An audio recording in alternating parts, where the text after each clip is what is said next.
we'll look at some of the passages of the Grapes of Wrath and see just how terrible and obscene. So page 357 here we have the Grapes of Wrath. Let's see. Was sinking down, the yellow sunlight fell on the Hooverville and on the willows behind it. The children began to come out of the tents to wander about the camp, and from the tents the women came and built their little fires. The men gathered in squatting groups and talked together. A new Chevrolet coupe turned off the highway and headed down into the camp. It turned to the center of the camp. Tom said, "Who's this? They don't belong here." Floyd said, "I don't know. Cops, maybe." The car door opened, and a man got out and stood beside the car. His companion remained seated. Now all the squatting men looked at the newcomers, and the conversation was still. And the women building their fires looked secretly at the shiny car. The children moved closer with elaborate circuitous, circuitousness. Edging inward in long curves, Floyd put down his wrench. Tom stood up. Al wiped his hands on his trousers. The three strolled toward the Chevrolet. The man who'd got out of the car was dressed in khaki trousers and a flannel shirt. He wore a flat-brimmed Stetson hat. A sheaf of papers was held in his shirt pocket by a little fence of fountain pens and yellow pencils, and from his hip pocket protruded a notebook with metal covers. He moved to one of the groups of squatting men, and they looked up at him, suspicious and quiet. They watched him and did not move. The whites of their eyes showed beneath the irises, for they did not raise their heads to look. Tom and Al and Floyd strolled casually near. The man said, "You men want to work?" Still, they looked quietly, suspiciously, and men from all over the camp moved near. One of the squatting men spoke at last. "Sure, we wants to work." Where's At's work?"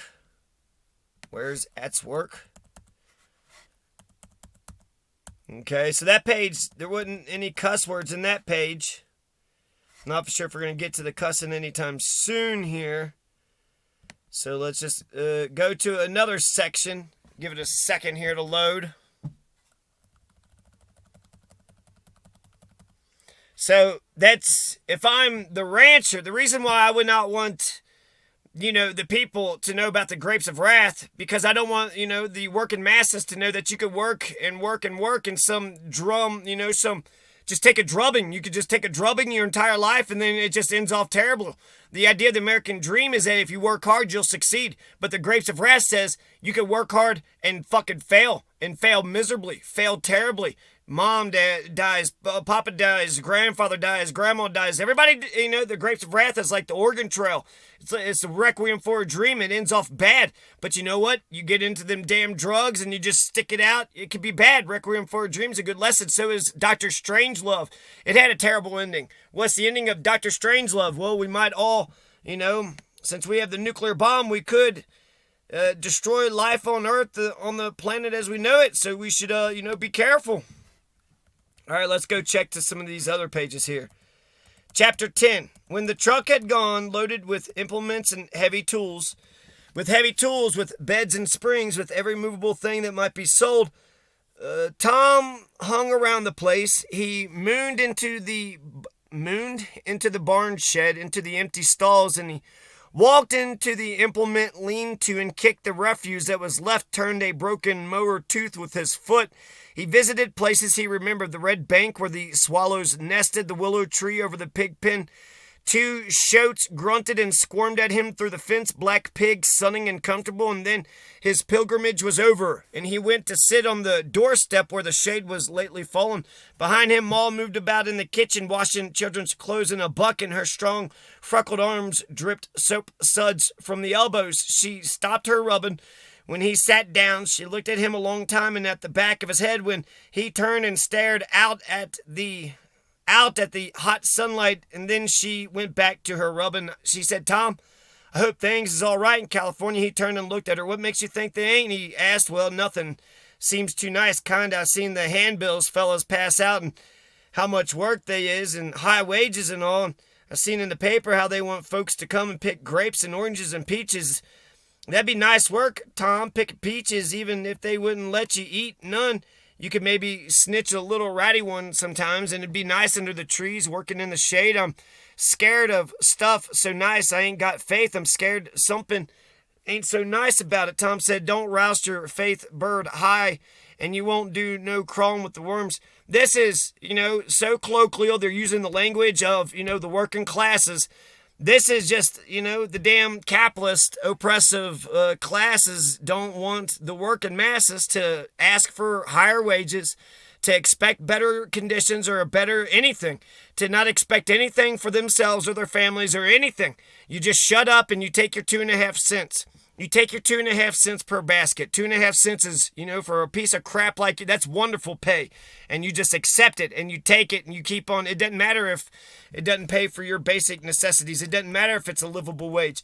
It doesn't matter if your family is getting, poorer and poorer and destitute and more, like Tiny Tim's family. And that's what you got to do. Old Timers does it. And I haven't read one goddamn cuss word yet. The Grapes of Wrath, 177. Shrilly, a big swift car whisked near. Tires squealed. The dog dodged helplessly, and with a shriek cut off in the middle, went under the wheels. Ooh. The big car slowed for a moment, and faces looked back, and then it gathered greater speed and disappeared, and the dog, a blot of blood and tangled, burst intestines, kicked slowly in the road. Rose of Sharon's eyes were wide. Do you think it'll hurt? She begged. Think it'll hurt? Connie put his arms around her. Come sit down, he said. It wasn't nothing, but I felt it hurt. I felt it kind of jar when I yelled. Come sit down, it wasn't nothing. It won't hurt. He led her to the side of the truck away from the dying dog and sat her down on the running board. Tom and Uncle John walked out to the mess. The last quiver was going out of the crushed body. Tom took it by the legs and dragged it to the side of the road. Uncle John looked embarrassed as though it were his fault. I ought to have tied him up, he said. Paul looked down at the dog for a moment, then he looked away. Let's get out of here, he said. I don't know how we was going to feed him anyways. Just as well, maybe. The fat man came from behind the truck. I'm sorry, folks, he said. A dog just don't last no time near a highway. I had 3 dogs run over in a year. Don't keep none. No more, he said. Don't you folks worry none about it. I'll take care of 'em, bury 'em out in the cornfield. Ma walked over to Rose of Sharon, where she sat still, shuddering on the running board. You all right, Rose of Sharon? She asked. You feeling poorly? I seen that. Give me a start. I heard you yip, said Ma. Get yourself laced up now. You suppose it might have hurt? No, said Ma. If you go to greasing yourself and feeling sorry and tucking yourself in a swallow's nest, it might rise up now and help me get Grandma comfortable. Forget that baby for a minute. He'll take care of himself. Where is Grandma? Rosa Sharon asked. I don't know. She's around here somewheres, maybe in the outhouse.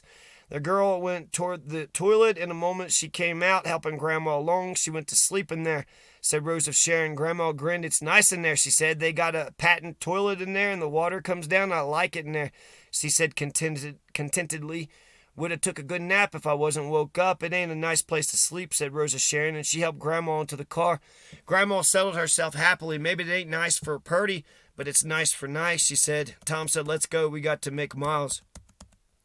Paul whistled shrilly. Now where'd them kids go? He whistled again. Da-da-da-da-da. Yeah, they don't like the depiction of working class people. This is regular life. This is what working class people have to go through. This is regular life. And I guess the capitalist class just want to pay the working class a small wage, go do the job, now get the hell out of here. They don't want to give a shit about what we have to go through in order to make sure we're there and can do the damn thing. They don't give a shit about that. They're just looking at the bottom line, and they know they don't want to pick the damn peaches. That's the most important thing.